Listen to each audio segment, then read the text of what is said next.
Corona के कोहराम को रोकने के लिए लगाए गए लॉकडाउन के दौरान मछुआरों ने पोंग जलाशय में मछली का कारोबार करना बंद कर दिया था, जिससे इस कारोबार को करने वाले लोगों को काफी धक्का लगा है, क्योंकि इन लोगों का एकमात्र आजीविका का साधन मछली का व्यापार करना ही था, जिससे वे अपना व अपने परिवार का गुजर बसर करते थे। लॉकडाउन के कारण इन लोगों का व्यापार लगभग समाप्त हो गया है और ये लोग दाने दाने को मोहताज हो गए हैं। अभी तक इनकी ओर किसी ने भी ध्यान नहीं दिया। कभी कभार ये लोग मेहनत मजदूरी करके अपना और अपने परिवार का गुजारा कर लेते थे, पर अब तो वो भी ना के बराबर ही है। ऊपर से महंगाई इतनी अधिक हो गई है कि पूछो मत। लॉकडाउन में कर्फ्यू ढील मिली तो उम्मीद की एक किरण निकली कि शायद अब मछली पकड़ने का काम चल पड़ेगा, पर हुआ उसके विपरीत। कुछ एक फिशरीज सोसाइटी में काम शुरू हो गया, पर धमेटा और कुछ सोसाइटी में काम अभी तक भी शुरू नहीं हो पाया है। इसका मुख्य कारण ये है कि मछली के ठेकेदार पड़ोसी राज्य पंजाब से थे। उनमें से कुछ के पास बन गए हैं, लेकिन कुछ ठेकेदारों के पास अभी भी बन नहीं पाए हैं, जिससे वे आ नहीं पा रहे हैं। इससे स्थानीय मछुआरे मायूस होकर बैठे हैं।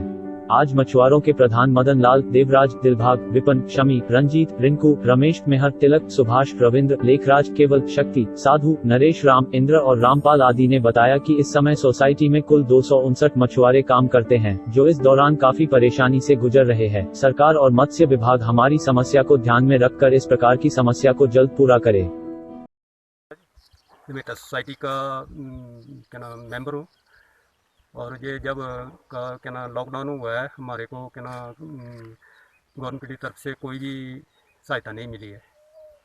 और कुछ सोसाइटियों की इन्होंने 2-4 सोसाइटियों की झील खोल दी है, दमेटा की इन्होंने झील भी नहीं खोली है। और जो हमारा ठेकेदार था पंजाब से आता है वो, और वो क्या ना उसको क्या ना परमिशन नहीं दी जा रही है।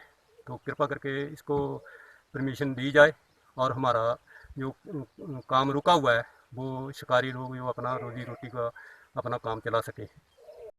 Ravindra Kumar, fishery society member दमेटा।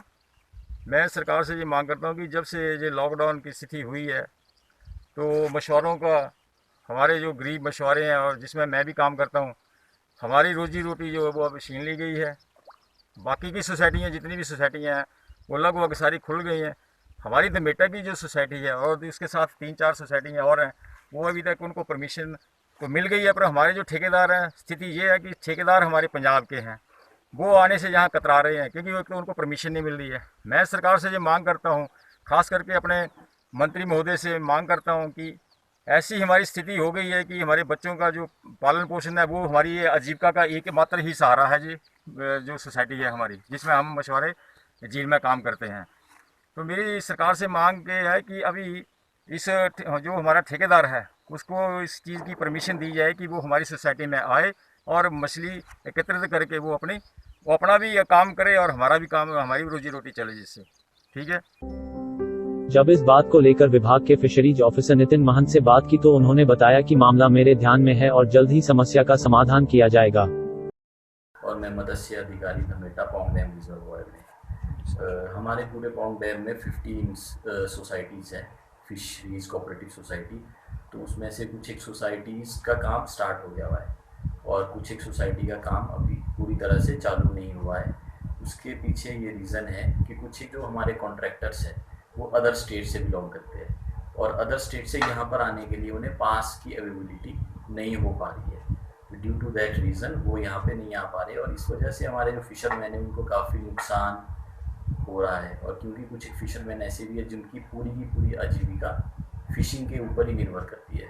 तो डिपार्टमेंट ने बहुत कोशिश करने के बावजूद कुछ एक जो कॉन्ट्रैक्टर्स हैं उन्हें पास अवेलेबल करवाए हैं, लेकिन कुछ एक बच चुके हैं, उनको भी बहुत जल्दी हम पास अवेलेबल कराने की कोशिश कर रहे हैं। क्योंकि एक्चुअली जो फिशिंग है वो गवर्नमेंट ऑफ इंडिया ने एसेंशियल सर्विसेज में डाला है और हमारे जो असिस्टेंट डायरेक्टर है उन्हें पास इशू करने की पावर दी है डीसी कांगड़ा ने।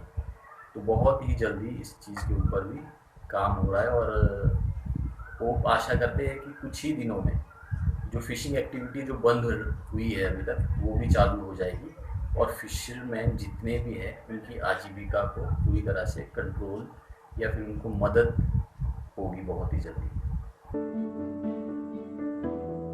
डलहौजी हलचल के लिए नूरपुर से संजीव कुमार की रिपोर्ट।